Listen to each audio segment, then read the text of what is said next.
comunidade ABCom e telespectador da Vesa TV. Tudo bem? Estamos aqui para mais uma edição do ABCom Entrevista. Como você sabe, o nosso encontro semanal com grandes personalidades do mercado de marketing e comunicação e do mundo dos negócios em geral.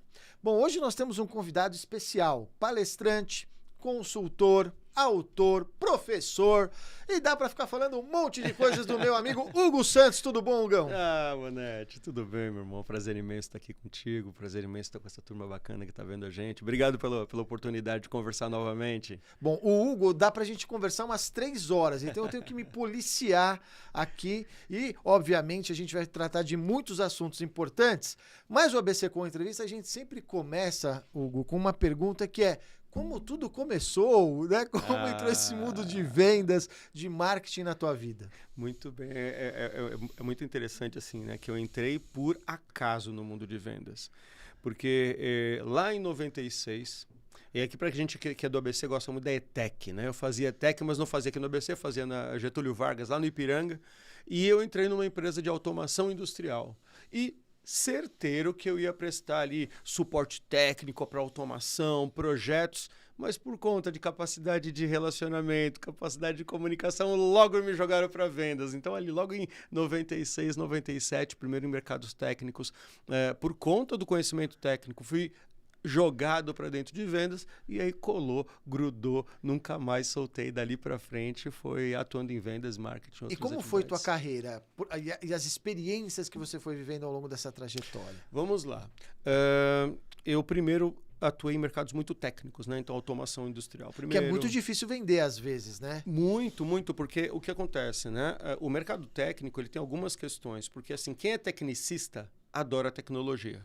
Só que a tecnologia resolve coisas e às vezes você ter essa atribuição de efetivamente usar do conhecimento técnico para entender como você resolve problemas não é uma coisa comum para quem é da área técnica, né? Então assim, primeiro automação industrial, que é um mercado pesado, atendia aqui as grandes indústrias aqui do ABC, atendi Volkswagen, GM, Mercedes-Benz, Scania, autopeças, era muito mercado que a gente atendia e foram alguns anos, foram 6 anos lá, iniciando como assistente de vendas numa empresa alemã que vinha para o Brasil e a gente ajudou ali ela se instalar no Brasil. Depois, efetivamente, como vendedor, representante comercial, e fiquei nessa área atendendo indústrias até meados de 2004. Né? E ali já começando a gerenciar equipes, gerenciar algumas atividades. E é muito, muito interessante a indústria, porque de manhã você está numa farmacêutica, à tarde você está numa siderúrgica, né? Então, são realidades, coisas totalmente diferentes, né? E chegou a acontecer comigo uma vez. Eu de manhã atendi uma farmacêutica lá na Avenida das Nações Unidas, tinha umas farmacêuticas ali, e aquele ambiente todo limpo, você com capa e tudo mais, tendo que tirar sapato, e à tarde ir para Cubatão atender siderúrgica e perdendo camisa por conta de fuligem de ferro que cai na camisa, né? Então, eu acho que dali já foi muito importante, porque atendendo clientes de ambientes tão diferentes, você tem que exercitar muito a tua habilidade de perceber o ambiente onde você está, entender quais são os problemas, que apesar de você estar aplicando produtos muito parecidos, são problemas completamente diferentes, e primeiro se absorver disso, para depois fazer qualquer processo de venda. Então, esse início de carreira no mercado técnico me ajudou demais com inúmeras outras coisas que eu fui fazendo depois. E como que você migrou a carreira, entrando aí para o universo do digital, do inbound, mais do marketing? Apesar que eu sempre falo que marketing está sempre atrelado com vendas, né? Exato, eles estão andando sempre em conjunto, né? Essa coisa da briga de marketing e vendas não funciona. Exato. E sabe, abrindo só um parênteses sobre isso, é até recente essa questão de marketing conectado com vendas. E é extremamente grato esse esforço que o mercado está fazendo de unir essas duas questões, porque até então um é num canto, outro é no outro canto, né? Dá até para a gente falar sobre isso. Mas a grande questão é o seguinte, que de automação industrial eu fui para software para automação industrial, né? Sistemas de gestão industrial, gestão de fábrica. Dali foi para tecnologia da informação, quer dizer, tudo muito técnico. E ali até 2013 era inclusive sócio de uma empresa de software aqui do ABC, e aí já atuando também em marketing, né? Então, muito legal essa tua colocação, porque marketing veio muito paralelo com toda essa atuação de vendas, desde 96, porque como é que é marketing de automação industrial? É catálogo e feira. Né? Naquela época. Você acha que todo marqueteiro tem um pouco de vendedor e todo vendedor tem um pouco de marqueteiro? Eu diria que todo vendedor precisa ter um pouco de marqueteiro e todo marqueteiro deve ter um pouco de vendedor. Eu acho que nem sempre o tem.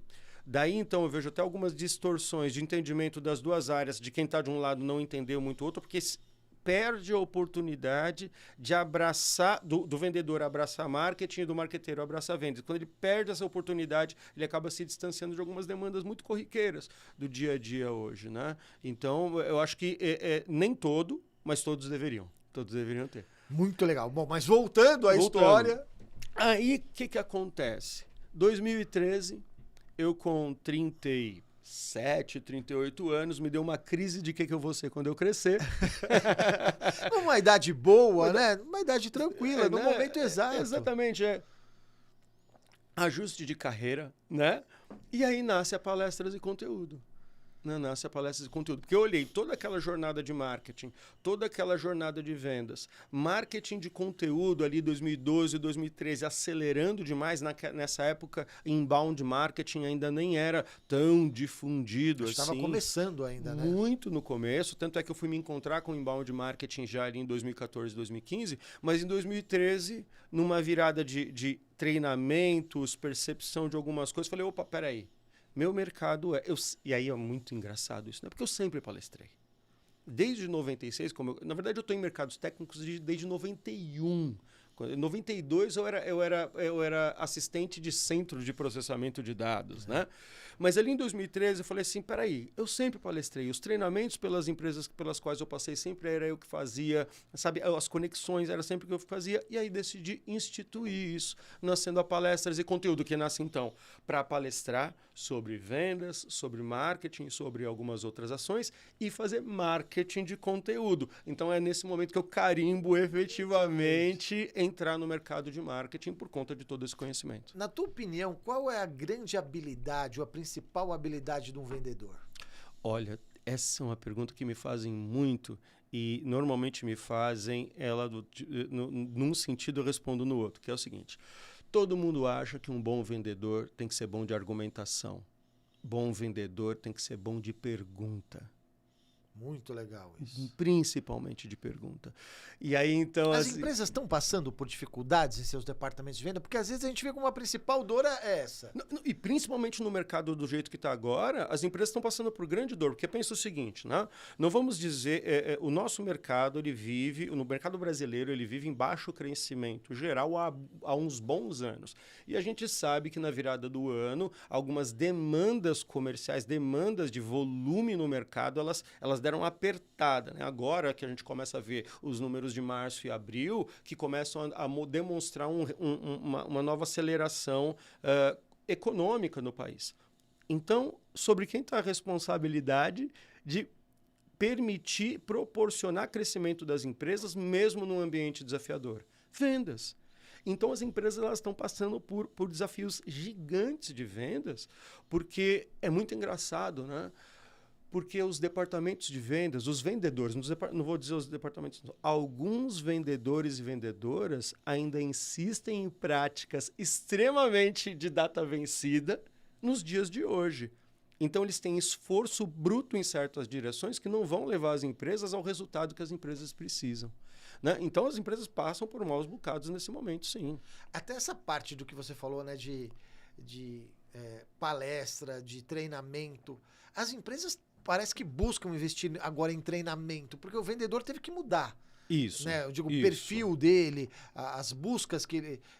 nas suas as próprias habilidades e competências. Você tem sentido isso nos seus treinamentos, quando essa necessidade de passar isso? Tenho muito. E a grande questão está justamente nisso, né? Se o mundo muda à sua volta, você tem a obrigação de mudar junto com o mundo. E o mundo está mudando numa velocidade absurda. Absurdamente. Tanto é que a gente não consegue mais nem medir certas coisas. Então, veja, Empresas que ainda buscam atividades ou práticas de vendas de validade vencida estão se colocando em rascadas gigantes. E é assim, né? Se é para falar... Vamos fazer um merchan agora do Hugo. Vai, Hugo! Vamos lá. É exatamente isso. Acho que o meu trabalho, ele busca efetivamente colocar as empresas e os profissionais de vendas no mundo atual, né? Então... Você sente, agora falando, a gente brincou, mas falando sério, você sente mesmo que precisa trazer para a nossa realidade? Opa! Tá muito distante mesmo, Opa. assim? É. Vamos dizer uma coisa?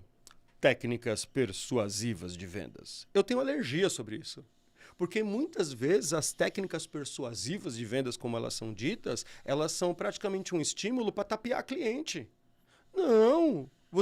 E é tão claro, gente, olha só.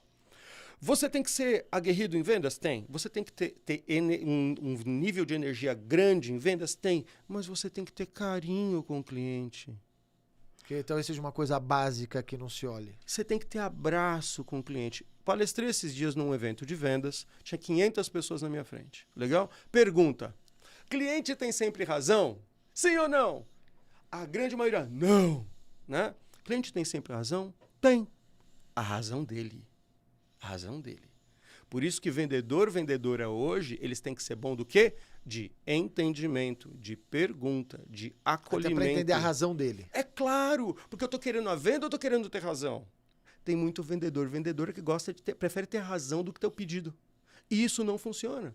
Então eu tenho que compreender gente, tenho que compreender cliente, tenho que compreender suas necessidades. Dessa compreensão, e aí você mandou muito bem, compreendendo a razão dele, eu vou até ele, pego esse cliente e trago comigo.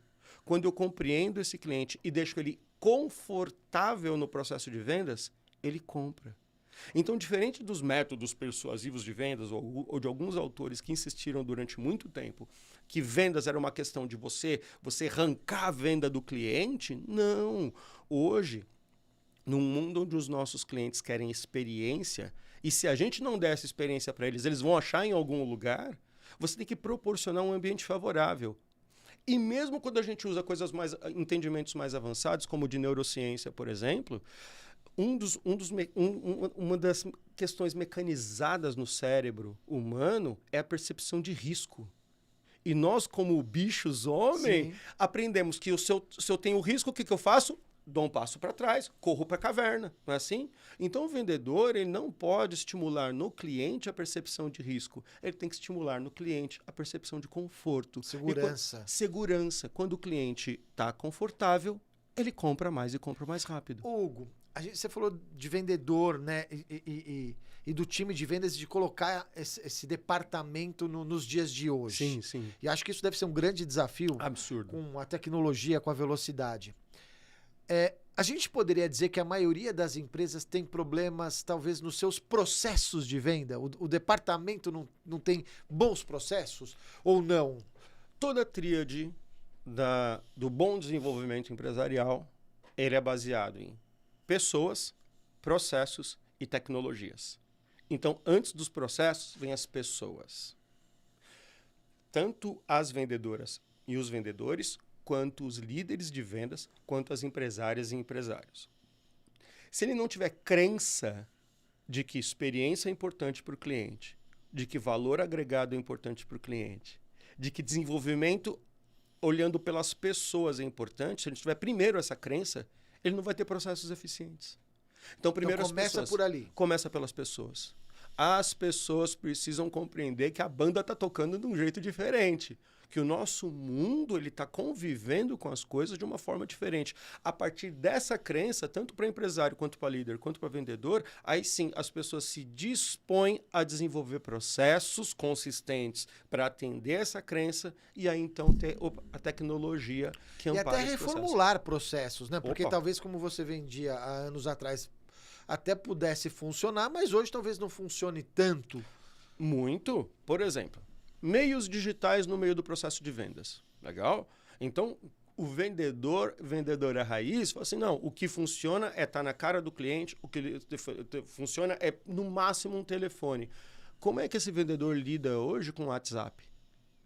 Não, o WhatsApp é muito frio, o WhatsApp é só curioso chega pedindo informação pelo WhatsApp. Ah, não, rede social, não, rede social dos meninos de marketing lá. Rede social dos meninos de marketing, eles postam uns negócios bonitinhos lá, de vez em quando eu até mando para um cliente, mas vendas é feito no cliente, é no balcão. Se eu tenho esse mindset, se eu tenho esse tipo de pensamento, será que eu vou remontar meus processos para envolver os meios digitais na jornada do cliente? Dificilmente. E é algo extremamente necessário no mundo que a gente vive hoje. Hoje não dá para o vendedor não se utilizar da tecnologia. Não. Né? Vamos dizer assim, se ele fosse reticente ou não quisesse utilizar, não tem como, né?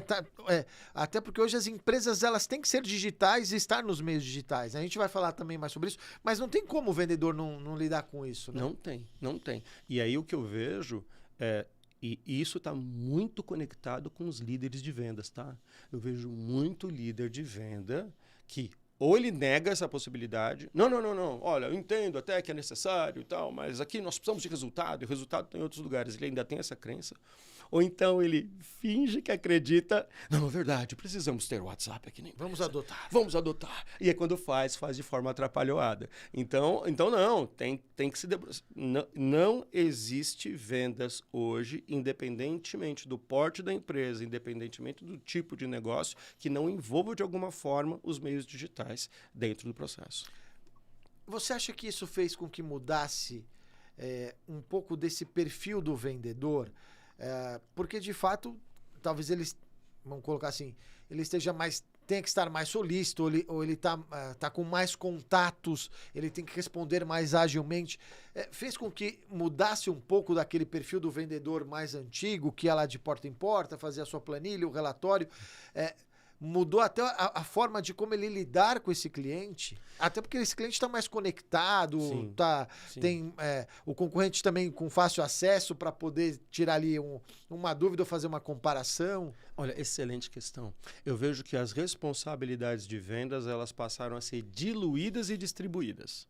Porque se a gente colocar toda essa responsabilidade para o vendedor e para a vendedora, também judiação, calma aí, é muito para a cabeça dele. Então, quando você olha hoje os processos de vendas, que tem, por exemplo, hoje em dia se tornou profissão, e eu acho justíssimo, SDR.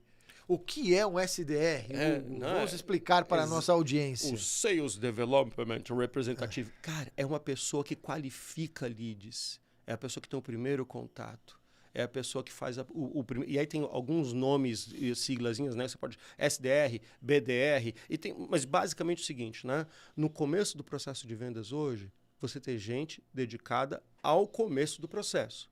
Se eu estou fazendo prospecção, a vitória dessa pessoa não é o final da venda. A vitória dessa pessoa é entregar um interessado para o vendedor continuar. Se chegou Seria uma equipe de pré-vendas, praticamente. E aí tem um monte de nome que a gente pode dar para isso. Mas o importante é entender que o início do processo de vendas, ele hoje tem gente que se prepara e se qualifica para tratar dele, né? Marketing conectado a vendas, como a gente começou o papo aqui. Fundamental você ter profissionais de marketing que estão olhando para o processo de vendas, entendendo efetivamente sua contribuição.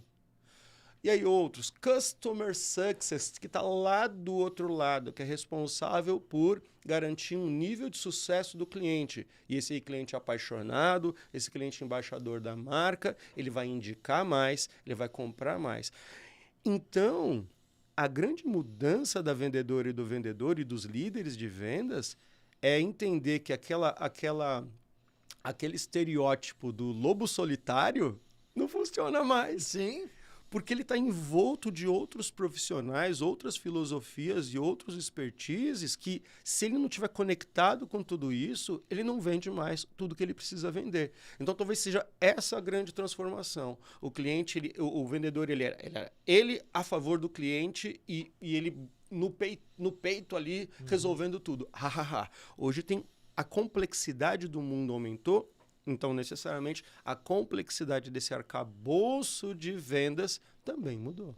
Bom, muito legal. A gente está chegando ao final do nosso primeiro bloco. A gente vai fazer um intervalo comercial. Você vê que o papo aqui é longo e é importante porque todas as empresas, acho que hoje precisam, estão buscando saber mais sobre como melhorar os seus processos de vendas. Então a gente vai para o intervalo comercial e a gente volta já com mais ABC Com Entrevista nesse papo muito legal com o Hugo Santos. A gente volta já.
A partir de uma ideia, muitas coisas acontecem. No mercado publicitário, isso é matéria-prima. Profissionais manuseiam ideias toda hora. Seja uma peça publicitária, um conceito, desenvolvimento de um programa para televisão, rádio, digital, etc. Porém, essa ideia pode ser compartilhada, utilizada por outra pessoa sem o seu conhecimento, às vezes de forma imediata ou até no decorrer do tempo. Proteja sua ideia com a Entidade Depositária APP. Entidade Depositária APP. A proteção da sua ideia.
Estamos de volta com o programa ABC Com Entrevista pela Vesa TV.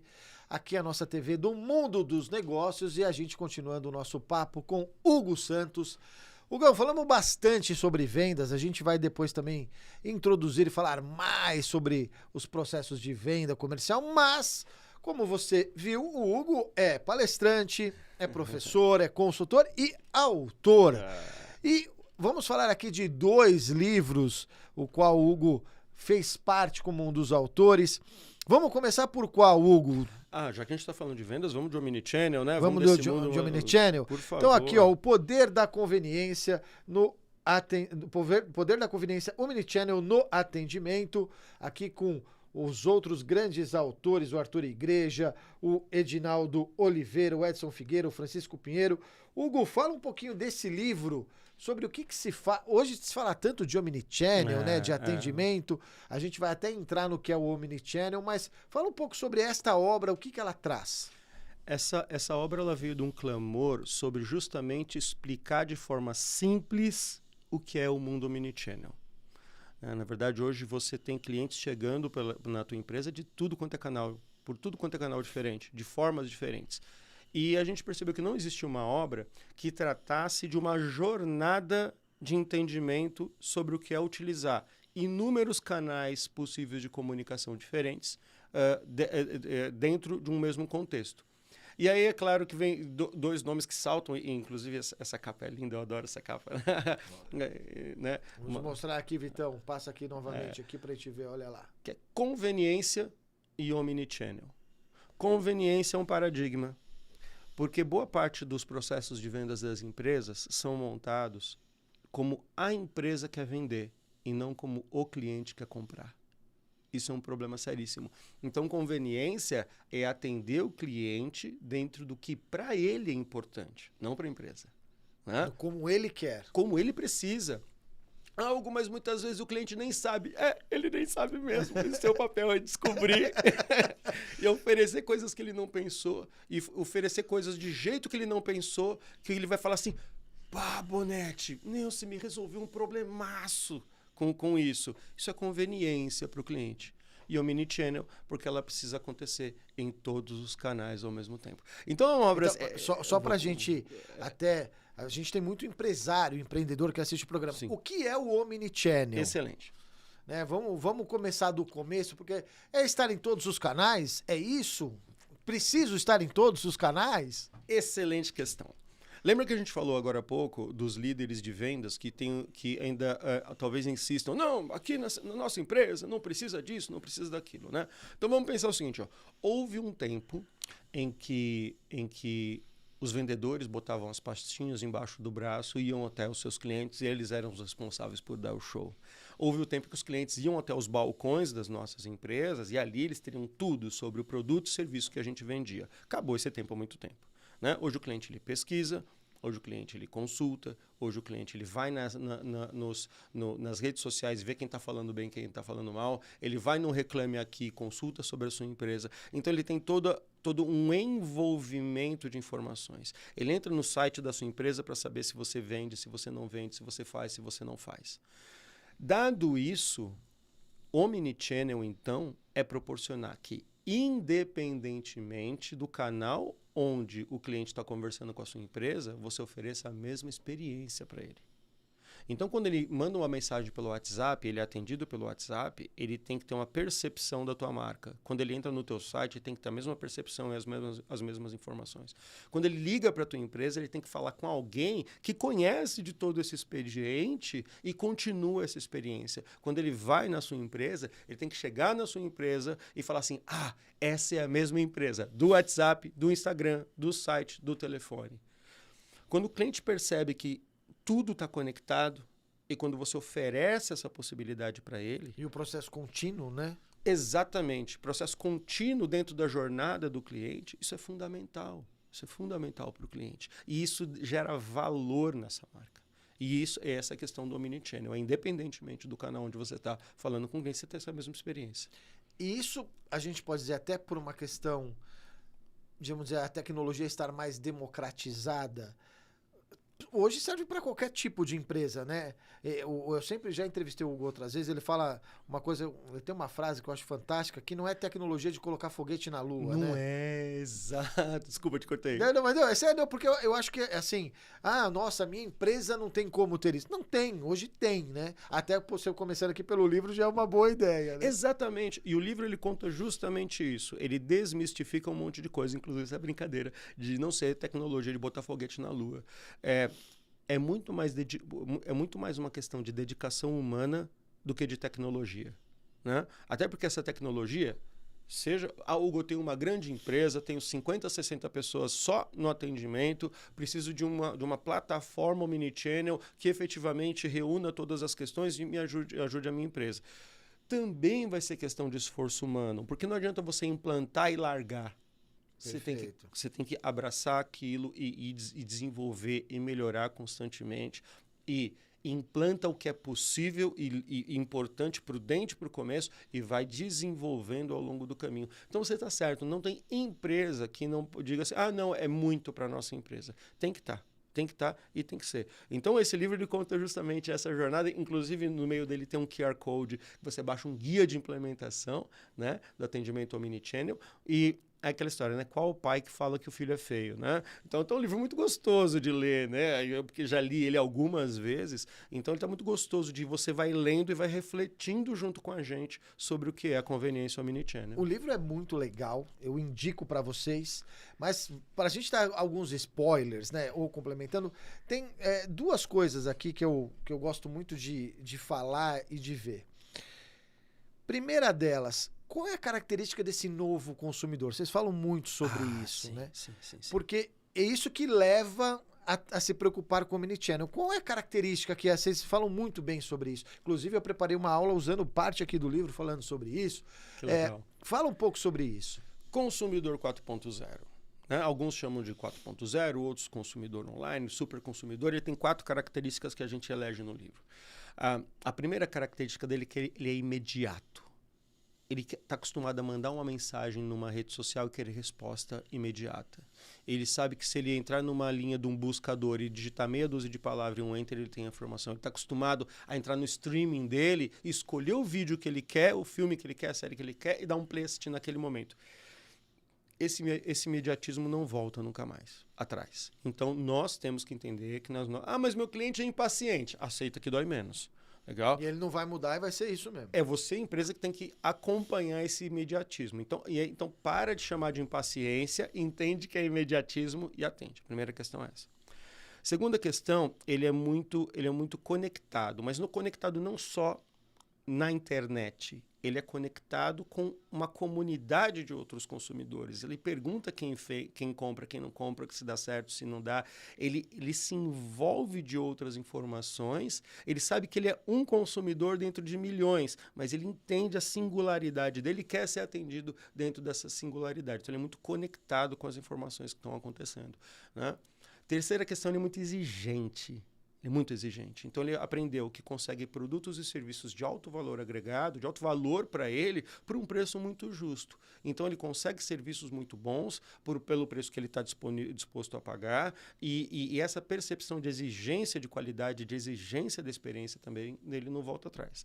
E, por último, e não menos importante, ele é muito informado por conta de tudo isso, né? Então, ele sabe qual é o produto, características técnicas, características do serviço, para que funciona, o que não funciona. Tanto é que nós mesmos, a gente chega numa loja muitas vezes, a gente sabe mais do produto do que o próprio vendedor. Porque a informação está ali, né? Você já estuda tudo sobre ele, né? Entendeu? Então, essas 4 características são fundamentais de perceber o consumidor 4.0 e, a partir dessas características, entender o que a empresa tem que mudar para acompanhar todas essas demandas. E o segundo ponto que eu falei aqui sobre o livro, que eu acho importante para você, empresário, eu preciso estar em todas as redes, em todos os canais e atender em todos eles. É verdade isso, como diria o amigo? É verdade esse bilhete, né? Tem uma diferença fundamental entre marketing e omnichannel nesse ponto. Porque no marketing a gente fala assim, só esteja nas redes sociais que você consegue dar atendimento, certo? Quando a gente fala de plataforma omnichannel e principalmente quando a gente fala dos canais digitais, a gente usa um outro conceito, que é o conceito de múltiplos ouvidos com um cérebro só. As plataformas de implantação, de implantação de relacionamento omnichannel. Então, eu consigo estar em 5, 10, 15 canais ao mesmo tempo, só que quando o cliente me chama nesses canais, ele chama dentro de uma mesma plataforma. E o meu time vai atender da mesma forma. E o meu chatbot vai funcionar praticamente da mesma forma. Então, eu posso sim estar em todos os lugares quando a gente fala de omnichannel. Eu devo estar em todos os lugares. Algo mais Signal, ninguém usa. Implanta lá para você ver se alguém não vai entrar no teu canal de Signal e mandar um bom dia, preciso de tal coisa lá. Então, assim, esteja disponível em todos os canais. Centralizando a partir das plataformas, você consegue dar atenção para todos. Eu acho que isso é importante porque existe essa diferença, né, que muitas vezes aí você, empresário, não entende e, obviamente, a necessidade também de você ter uma ferramenta que possibilite isso para você, né? Exatamente. A tecnologia está aí para isso. Vamos falar aqui da segunda obra, Metamorfose Empreendedora, os 4 Es do Ser, do Marcos Batista, um grande profissional, também preciso trazer ele aqui, o Benício Filho, também um grande empresário. Bom, eu vou começar a pergunta básica, quais são os 4 Es? Muito bem. Tá aqui, ó, para você ver aqui, ó. É isso aí, os conceitos dos 4 Es do Ser foi uma forma que a gente encontrou de conceituar sobre o empreendedorismo moderno. E esses 4 Es, então, são, né? Primeiro, empoderar. Você precisa saber qual é o seu poder no mundo e o poder da sua empresa no mundo. Você precisa saber onde você tem talento e fundamento natural para transformar o mundo à sua volta. E aí começa a questão, né? Então, as pessoas, muitas vezes, elas não se dão conta do como elas podem transformar o mundo à sua volta. Então, empoderar que é uma palavra que muitos desgastaram essa palavra, mas empoderar é o primeiro. Banalizaram até a palavra, né? Muito, muito. Então, como com diversas outras. Então, primeiro, empoderar. Segundo, empreender. Empreender é assumir risco, é resolver problemas de forma nova, é romper com o natural. Né? Então, empreender é assumir protagonismo, é assumir responsabilidades dentro de um contexto de negócios. Então, é absurdamente importante você ter gente junto de você e gente junto de você que assuma essa responsabilidade. Terceiro é envolver, porque ninguém faz nada sozinho. Você precisa envolver as pessoas à tua volta, você precisa ter um time, você precisa ter uma comunidade envolvida, você precisa ter clientes envolvidos com a tua marca. Quando você envolve as pessoas à tua marca, as pessoas à tua volta, você tem uma massa crítica importante para tocar o negócio que você vai tocar. E o quarto, e não menos importante, é entregar resultado. Porque não adianta fazer nada tudo isso, não adianta fazer tudo e não ter resultado. Empresa é feita para dar lucro, e empresa tem que prosperar, a empresa tem que crescer. Então, entregar resultados é fundamental. Daí, então, vem 2 outros eixos, que quando a gente escreve os 4 eixos, você tem um 2 ali, o potencial, que o resultado de tudo isso é, primeiro, crescimento exponencial. Então, exponencial é um dos E's a mais ali. Empresa que só cresce taxa de inflação não está crescendo. Empresa tem que crescer muito mais do que taxa de inflação. Empresa tem que crescer de forma inconsistente. E o último é espiritual. Não é religioso. Religioso é uma coisa, espiritual é outra. Mas é ser espiritual.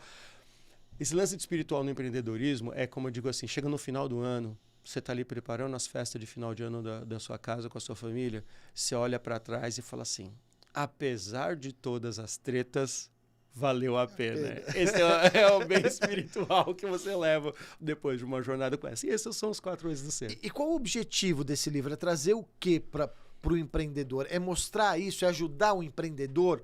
Porque a jornada de qualquer empreendedor, se fosse fácil, né? E a gente tem tantas dificuldades e tem que ser tão resiliente em todos os níveis e em todos os tipos de empresas, de todos os segmentos. O que o livro traz assim, para o empreendedor? Porque quando você fala de metamorfose, você está falando da mudança, né? Exato. É muito engraçado porque o livro estava praticamente pronto quando começou a pandemia. E a editora falou assim, vamos lançar logo. A gente falou, não, mudou tudo. Surgiu uma coisinha. Então a gente teve que dar um passo para trás, olhar de novo para o livro, reescrevemos várias partes dele para entregar. E aí, então, esse livro foi lançado na virada de 2021 para 2022, entregar uma leitura atualizada sobre as transformações da sociedade e, por conta disso, a transformação do empreendedorismo. Que empreender nesse mundo de mudanças constantes, ele se transformou completamente. E é exatamente essa jornada que a gente traz no livro, de percepção dessas transformações do mundo e aí, então, de aplicação disso numa jornada empreendedora. Até porque eu acho que assim, quando a gente fala de empreender, a gente pode até falar isso no próximo bloco, a gente nunca foi, eu não vou dizer criado, ou educado a empreender, né? Não era muito da nossa cultura. Isso vem de uns tempos para cá.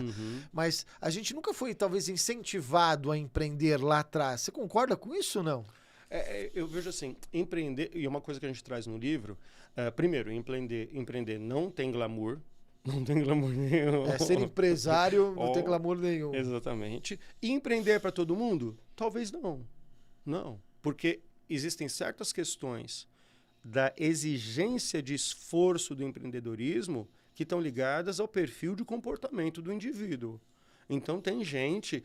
e é muito louco isso, porque assim, eu vejo às vezes pessoas que têm um perfil de comportamento da total estabilidade, da total segurança, entendeu? Da total linearidade das coisas. E é lógico, essa pessoa tem que sambar um pouco mais, porque o mundo não é mais tão linear assim. Talvez ela não se adeque tanto ao empreendedorismo. E às vezes quer empreender. E quem é espevitado, é acelerado, é aguerrido e tem sua forma, tem sua inconformado com algumas coisas, essa pessoa, quando ela vai lá também se para num ambiente super estável, ela também adoece ali. E essas talvez sejam perfis. Lógico que só isso daria vários programas pra gente falar. Mas só para notar um pouco a diferença de perfis, que um adequa mais ao empreendedorismo, outro nem tanto. Última pergunta desse bloco. Todo empreendedor tem que ser vendedor? Todo empreendedor tem que ser vendedor. Porque em algum momento ele vai ter que compreender... E, vamos pegar o vendedor que a gente falou no primeiro bloco, beleza? tem que ser empreendedor, porque todo empreendedor tem que ser vendedor, porque em algum momento ele vai ter que compreender o cliente dele de uma forma diferente, compreender as necessidades atuais do cliente e oferecer alguma coisa extremamente conectada com essas necessidades. Então, dá para cravar assim, que todo empreendedor tem que ser um vendedor.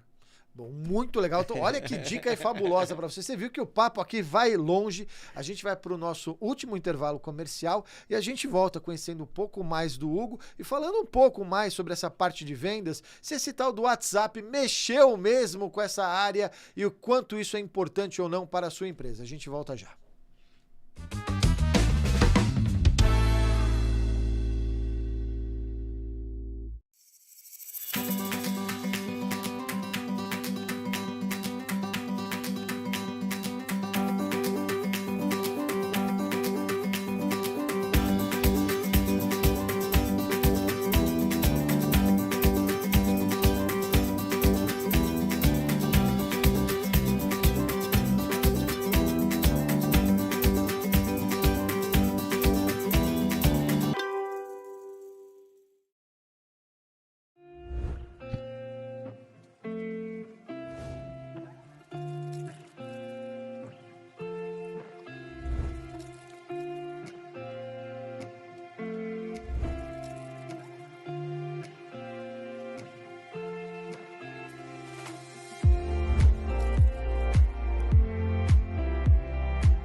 A partir de uma ideia, muitas coisas acontecem. No mercado publicitário, isso é matéria-prima. Profissionais manuseiam ideias toda hora. Seja uma peça publicitária, um conceito, desenvolvimento de um programa para televisão, rádio, digital, etc.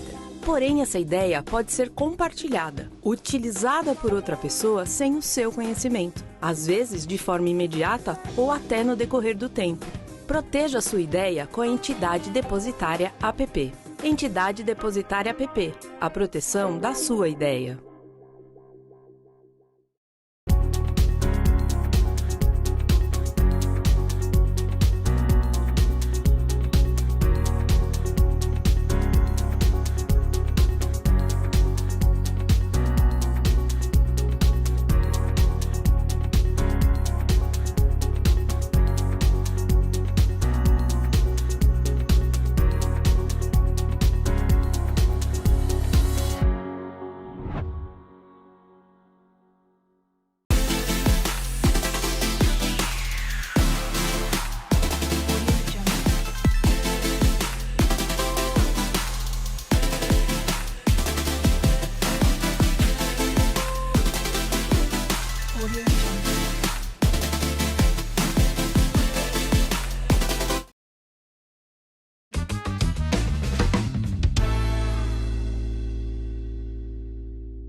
Estamos de volta com o último bloco do ABC Com Entrevista, super especial aqui com meu amigo Hugo Santos. Estamos falando aqui sobre empreendedorismo, vendas. Hugo, a gente encerrou o último bloco, o penúltimo bloco, e eu coloquei essa coisinha do WhatsApp, porque o Hugo entende muito disso e coloca muito disso. Hoje o WhatsApp está inserido na área de vendas e não tem como. E você tem que vender pelo WhatsApp e até por essa agilidade. É uma ferramenta que, principalmente acho que até aqui no Brasil, não sei se no mundo, virou fundamental para a área de vendas? Virou fundamental na área de vendas. Tem uma pesquisa da Mobile Time Opinion Box, que é uma pesquisa muito séria, fala 99% dos smartphones brasileiros têm WhatsApp instalado. Possibilidade de vontade de desinstalação de 1%. Quer dizer, está instalado, ninguém vai desinstalar. Vai tirar. E aí tem uma questão muito séria. E aí, quando a gente fala de conveniência, e é uma coisa que a gente bate muito nessa tecla, se o meu consumidor ele está com o WhatsApp na mão, ele entendeu que o WhatsApp é um meio de comunicação rápida, minha empresa tem que ter. Vou dizer que eu conheço empresas de sistemas de gestão empresarial, projetos de 500, 1 milhão, 1,5 milhão, que eles, mesmo eles, têm o WhatsApp, têm redes sociais conectadas no processo de vendas. Né? Daí, então, há de se fazer algumas separações no processo todo. Primeira questão é a seguinte: Quando a gente fala do uso empresarial do WhatsApp, a gente não está falando mais do uso do app.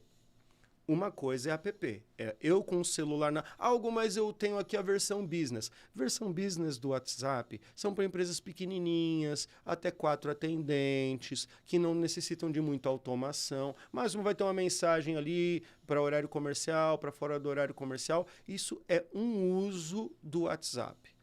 Para empresas consistentes, empresas que querem escalar, que tem mais volume de atendimento, que tem mais necessidade, existe um uso empresarial do WhatsApp a partir da conhecida WhatsApp Business API, uma porta oficial de comunicação do WhatsApp, e de plataformas de automação, chatbots, inteligência artificial e atendentes humanos que dão escala, automação e humanização para esse atendimento. Então, a primeira grande questão é que os empresários precisam entender que vou distribuir um monte de celular para os meus vendedores atender via WhatsApp. Isso não é atendimento corporativo empresarial de WhatsApp. Inclusive, que você pode estar incorrendo num problema de lei geral de proteção de dados absurdo quando você faz isso. É isso que eu ia perguntar, porque você tem essa questão ainda, né, da LGPD, né? Existem empresas de saúde que têm um monte de celularzinhos separado, clínicas, grandes clínicas, por exemplo, e trafegando dados sensíveis do cliente num monte de celularzinho que está na mão da atendente, na mão de quem faz o agendamento. O envio de um exame, o resultado de um exame, por exemplo. Por exemplo, entendeu? Isso é um absurdo do ponto de vista de privacidade de dados, por exemplo, fora outras questões. Então, o uso, a gente precisa separar esse tipo de uso do uso efetivamente empresarial, com sistema de gestão, com plataformas sérias que permitam essa automação e essa privacidade e a gestão mesmo de todos esses dados. Você acha que o WhatsApp cresceu por essa facilidade? Ou seja, está na minha mão, eu quero a informação aqui, meio rápido, é o que você falou do consumidor imediato, é por isso que o WhatsApp cresceu tanto? O brasileiro gosta de conversar, né? Primeira coisa é essa. O brasileiro é um povo social pra caraca. A gente gosta de se conectar, a gente gosta de conversar. Pensa na quantidade de pessoas que voltaram a se falar e trocar mensagens de tempos em tempos que não se viam há anos porque conseguiram um contato de WhatsApp. Então, quando a gente vê esse fenômeno, a gente remonta lá do tempo do Orkut, né? O brasileiro, ele adota a rede social numa velocidade incrível. Desde o Orkut, desde o Facebook e as últimas plataformas a mesma coisa. Sendo ponto a ponto, o WhatsApp ele reforça justamente o fenômeno da socialização brasileira, né? E quando a gente pega a questão dos grupos, por exemplo, né, que é uma coisa permitida dentro do WhatsApp app, ele é fundamental justamente porque as pessoas gostam de se reunir. Então, existem diversas transformações sociais que ampararam essa questão da adoção do WhatsApp no Brasil. Mas você não acha que também tem um ponto prejudicial que às vezes aquele vendedor que às vezes falava mais ou ligava, ele está agora só digitando? Aí não tem uma mudança. Aí você falou tanto, né, do acolher, da experiência. E aí aquele vendedor, não vou ligar, só vou mandar uma mensagem aqui. Não perdeu um pouco dessa experiência?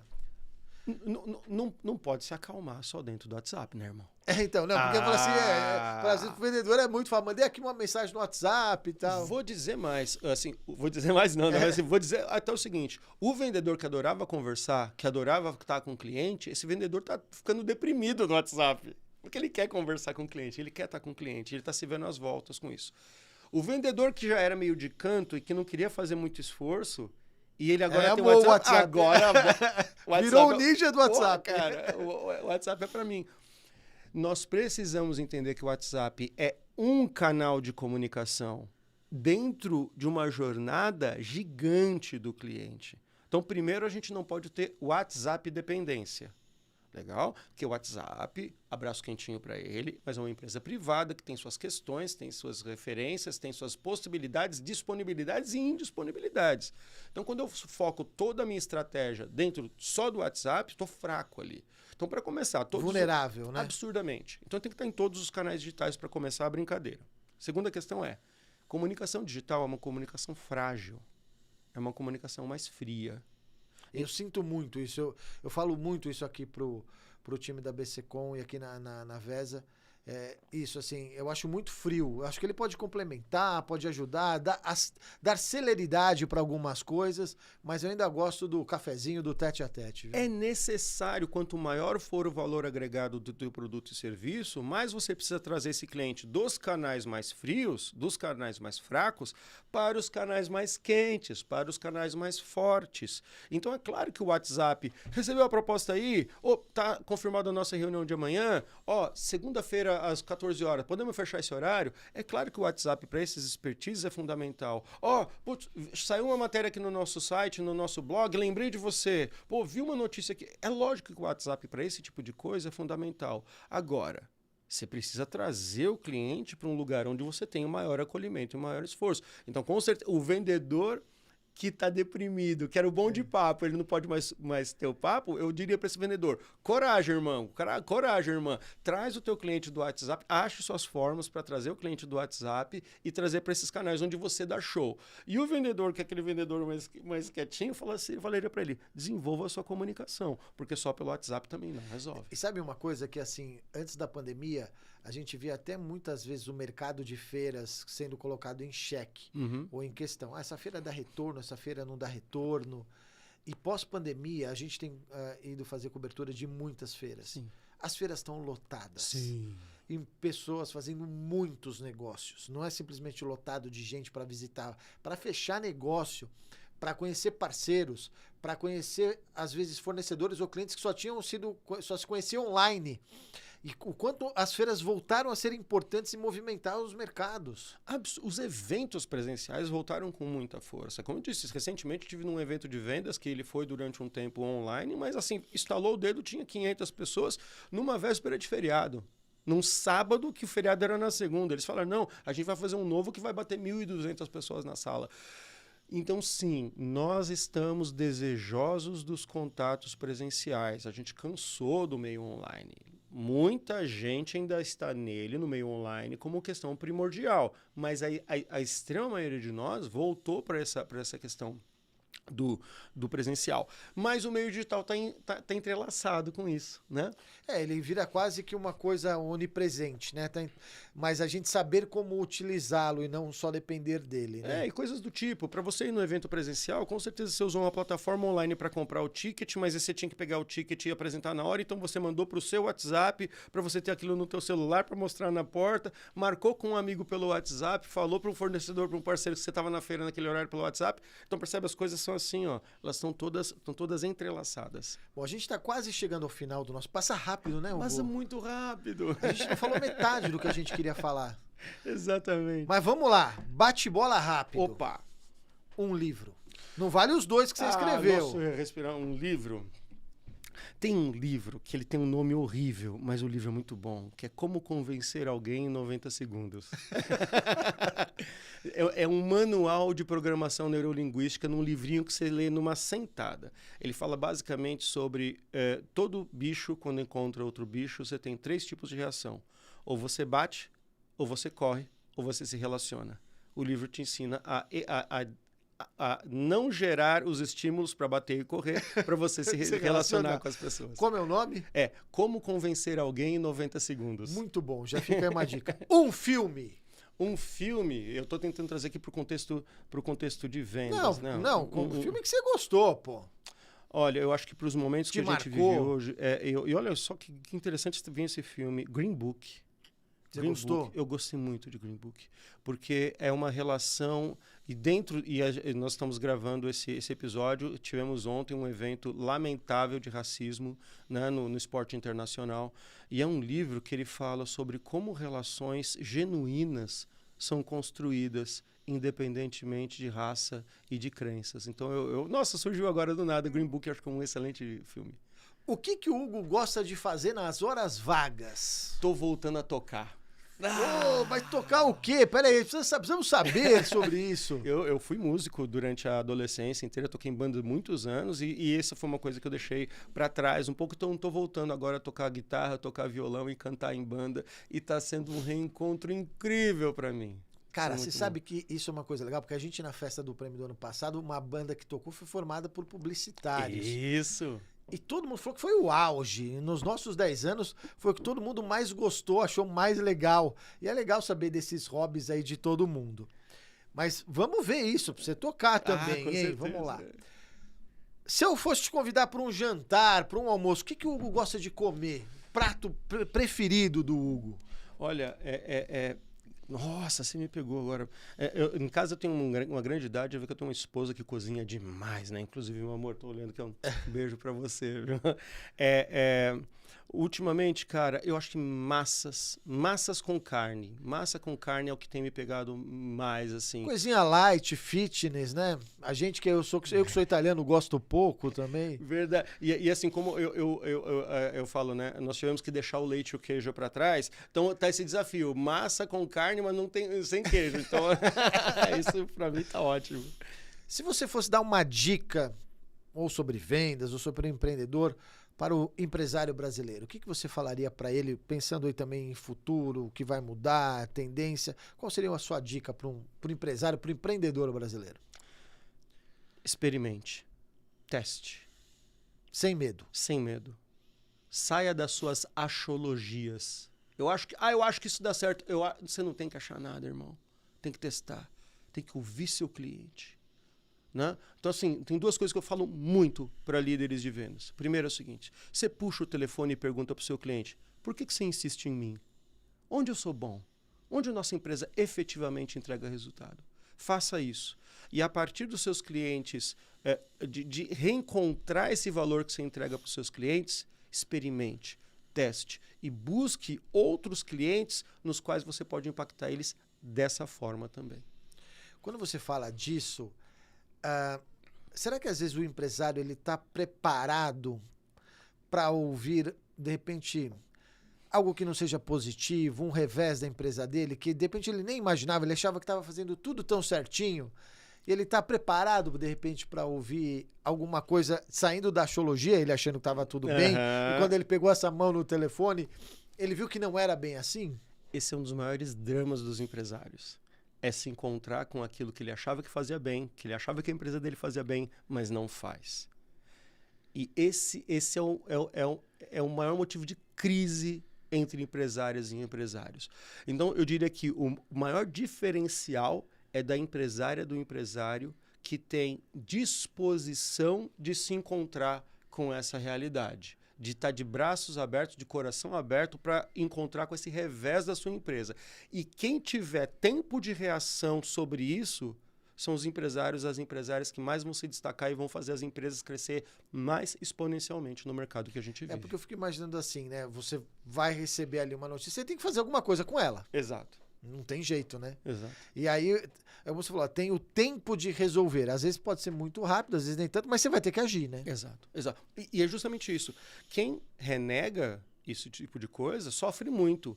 Quem absorve e reage, e vou melhorar, é que reage, às vezes a gente acha que reagir é coisa negativa. Uma resposta, uma reação, né? Não, quem age a favor disso tem muito a sair na frente. Muito a sair na frente. Porque o mundo está mudando demais. E nós, como empresários precisamos mudar também.